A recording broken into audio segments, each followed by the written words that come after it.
জোরে বলুন সুবহানাল্লাহ।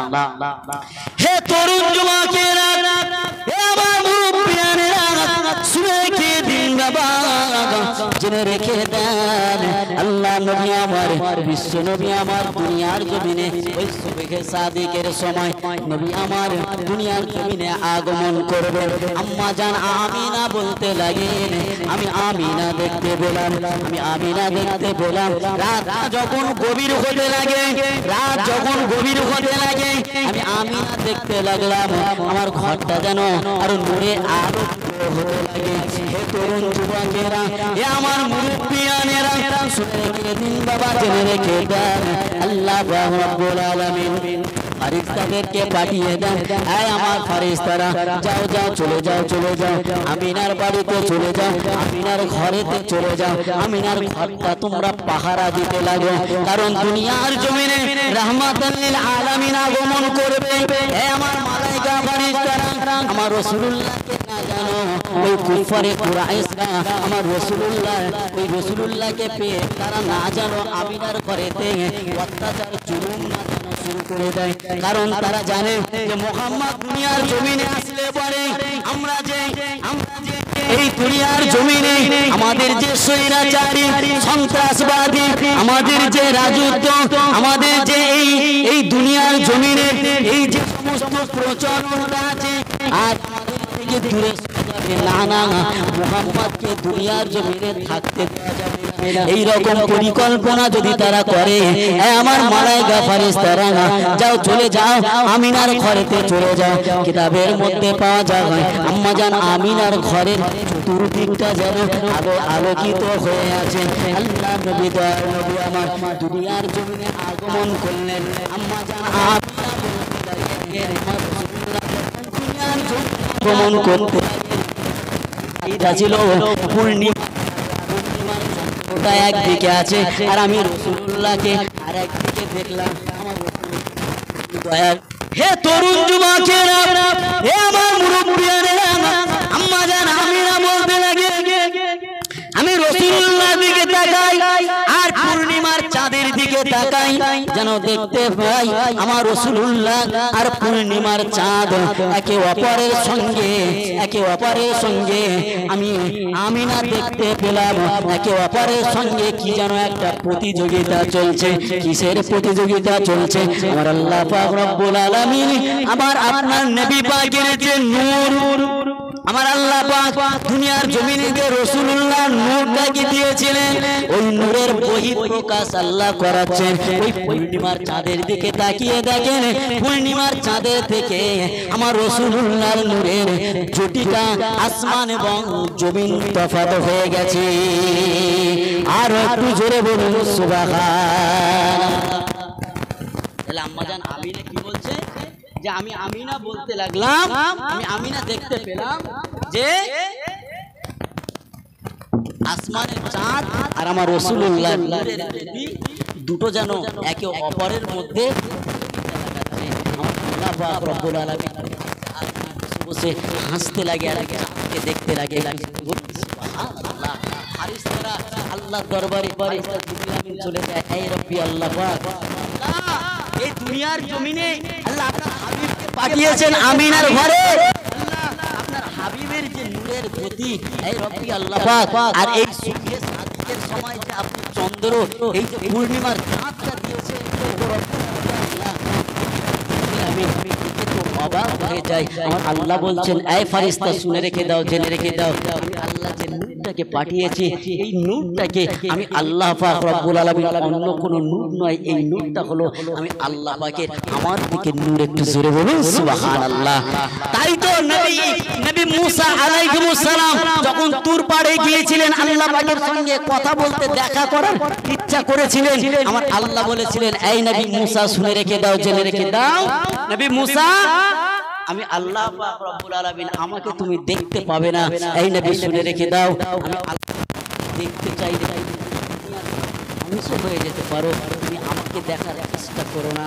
কিন্তু নবী সালাম বড় জেদি মানুষ ছিলেন, জেদি ছিলেন, আমার আল্লাহ পাকের জলিলুল কদর নবী ছিলেন,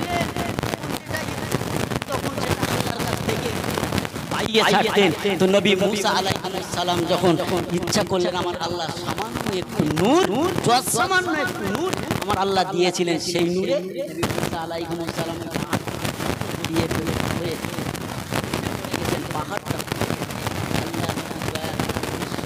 আমার আল্লাহ স্বয়ং থেকে বললেন হাবিব আমি আল্লাহ পাক আপনাকে দেখতে চাই, জোরে বলুন সুবহানাল্লাহ। সেই নবীর শাফাআত সুপারিশটা আমি আপনি সেদিনে পাবো, জোরে বলুন সুবহানাল্লাহ। জান আমিনা বলতে লাগলেন আমি আমিনা দেখলাম আমার রাসূলুল্লাহ যখন দুনিয়াতে আগমন করলেন আমার রাসূলের গোটা শরীরটা একটা নূরের পোশাক দ্বারা আবৃত আছে, একটু জোরে বলুন সুবহানাল্লাহ। কিতাবওয়ালারা লিখছেন হযরতে আমার নবী পাকের দাদু আব্দুল মুত্তালিব বলতে লাগে এই মক্কার মহিলারা শুনে রেখে দাও, জেনে রেখে দাও, আমার নাতি মুহাম্মদ এই দুনিয়ার জমিনে এসেছিল, তোমরা কি তাকে উলঙ্গ অবস্থায় দেখেছিলে?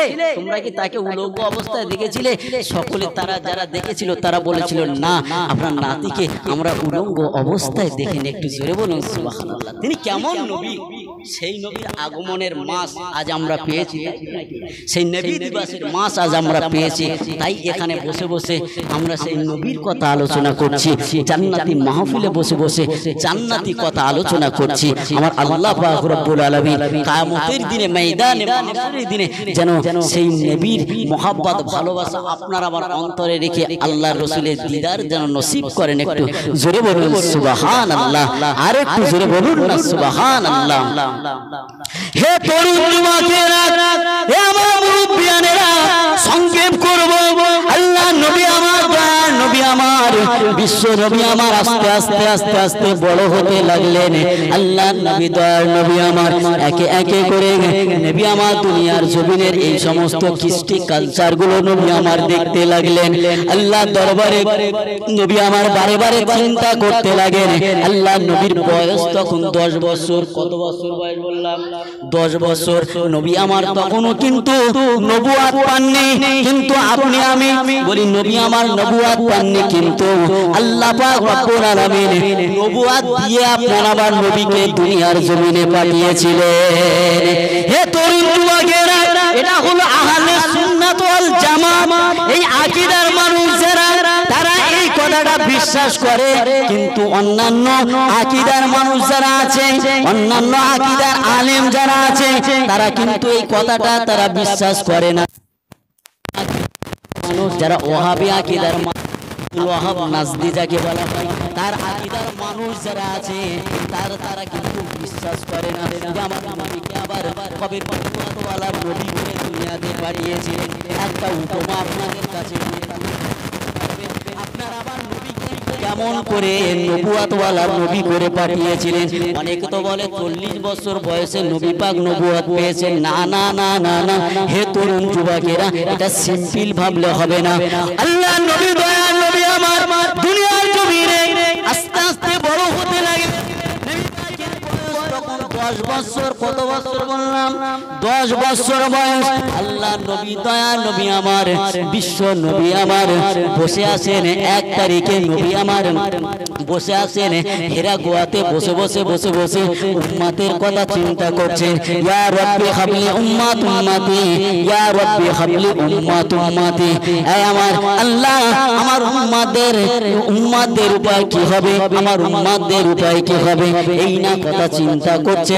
এমন সময়তে আবু জেহেল দাদু মুত্তালিবকে বলতে লাগেন, দাদু আব্দুল মুত্তালিবকে বলতে লাগেন, এই মুহাম্মাদের দাদু, এই মুহাম্মাদের দাদু, শুনে রেখে দাও, জেনে রেখে দাও, তোমার মুহাম্মদ কোথায় আছে তুমি কি একটু বলতে পারবে? দাদু মুত্তালিব ওই সময়ে বলেছিলেন না না না না না না, আমি বলতে পারবো না আমার মুহাম্মদ কোথায় আছে।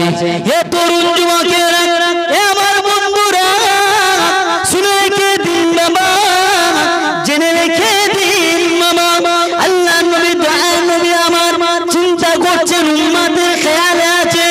এমন সময়তে ওই আবু জেহেল তার দল বলে মুসলমানেরা তারা রাস্তা দিয়ে হেঁটে হেঁটে হেঁটে হেঁটে হীরা গুহার দিকে তারা যাচ্ছে। অনেক লম্বা ঘটনা।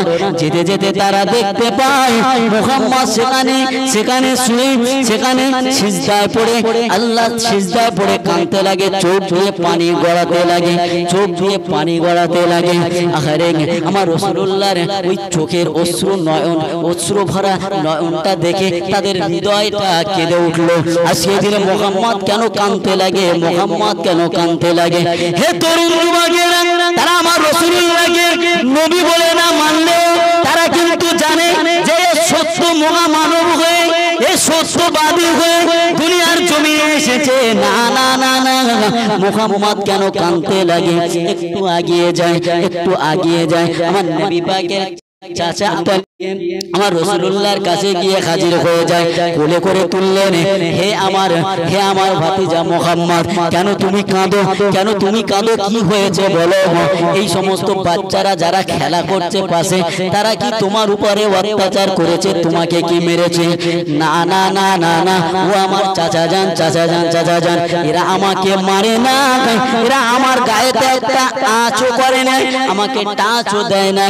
উপরন্ত এরা আমাকে বলেছিল, এ মুহাম্মদ এসো এসো এসো এসো, আমরা একসঙ্গে খেলাধুলা করব, এসো আমরা একসঙ্গে খেলাধুলা করব। না না না না না না, চাচা যান, আমার আব্বার কথা মনে পড়ে যায়নি, আমার আব্বা দুনিয়া থেকে বিদায় নিয়েছে। না, আমার আব্বার কথা মনে পড়ে যায়নি।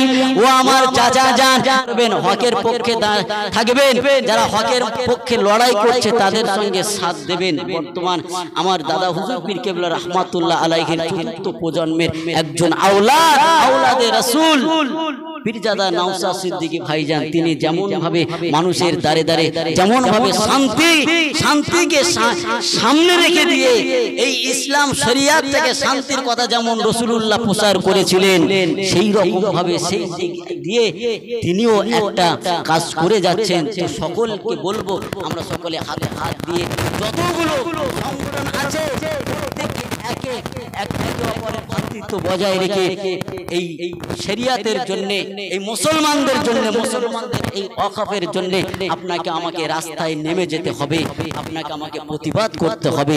যাই হোক, আলোচনা সংক্ষিপ্ত করে দিলাম। আসেন একটু রাসূলুল্লাহর সামনে একটু সালাত সালাম পাঠ করি। ইয়া নবী